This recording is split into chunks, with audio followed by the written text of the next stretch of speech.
उन्हें कैसे रिझाना चाहिए, कैसे प्रेम करना चाहिए, उनका प्रेम भी मुझे मिलना चाहिए।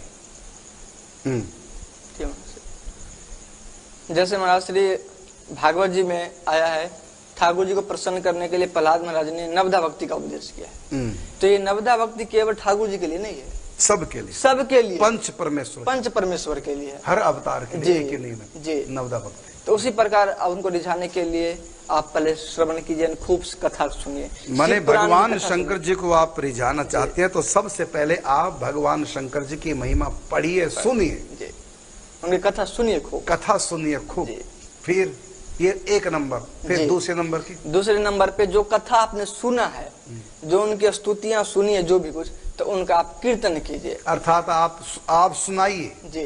पहला है भगवान की महिमा सुनिए शंकर जी के, फिर दूसरा शंकर जी की महिमा को गाइए, अर्थात चर्चा उन्हीं की कीजिए, संसार की नहीं। और तीसरा है स्मरण, यानी उनका चिंतन करना, भगवान के रूप का, भगवान की लीलाओं का, शंकर जी की लीलाओं का, जो जो आपने सुनी उन लीलाओं का आंख बंद करके चिंतन करें, भगवान के रूप का चिंतन करें, ध्यान करें।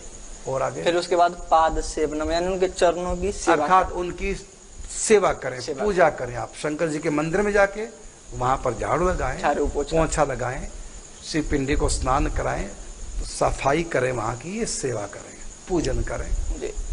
फिर उसके बाद ये हो गया माने दासता सेवा। आगे कहा अर्चनम, यानी उनकी अर्चना का मतलब आरती करें, भोग लगाएं, पूजन करें। और पहले था सेवा जी। तो कहते हैं ना, ओम शिव शिव ओमकारा प्रभु जय ओमकारा से बड़ा अच्छा, तो ऐसे आरती गा सकते।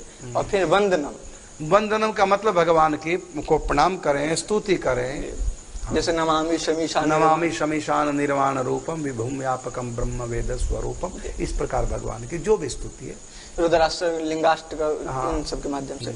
फिर उसके बाद अर्चना वंदनम दास्यम, यानी उनकी दास्ता करे। पाद सेवनम में आपने उसकी व्याख्या कर दी, तो सबकी सेवा करनी। फिर उसके बाद वंदनम दास्यम सख्यम आत्मनिवेदनम, और सख्यम थोड़ा सा जी सख्य बातें करें, बिल्कुल सख्य कठिन मैं बोलने वाला था, लेकिन आपने उसको सहज कर दिया क्योंकि हमारे अंदर में शिव जी के प्रति ऐश्वर्य रूप ही बैठा हुआ है, सख्य नहीं आता जी जी, लेकिन हम बातें करें शंकर जी जी जी, बातें करें, यही अपने दिल की बातें करें जी जी, आंख बंद करके भगवान शिव हमारे सामने, संकोच छोड़ दो जी। ये भगवान है, मैं भक्त हूँ, इस संकोच को छोड़ करके हम बराबर के हैं, मित्रवत, जैसे मित्र के साथ संकोच छोड़ करके दिल की बातें करते हैं। इस प्रकार मनी मन भगवान से बातें कीजिए, अपना सुख दुख की बातें बताइए, उनसे बात कीजिए। रोना है तो उनके आगे दिल खोल करके रो, ये मित्रवत, जैसे मित्र को दिल की बात करता है, ऐसे मानसिक आप उनसे बातें कीजिए।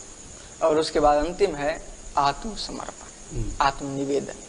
आत्मनिवेदन का मतलब ये हो गया कि पूर्ण शरणागति, सब कुछ बोलूं, सोचूं, बोलूं, करूं, जो भी को कैसे सोचूं, करूं या बोलूं, करूं या जो भी विचारूं तेरे लिए हो, सब श्याम गया है। जो भी कुछ मन कर्म वचन से उनके अनुकूल हो, अनुकूल से संकल्प हो, प्रतिकूल से वर्जन।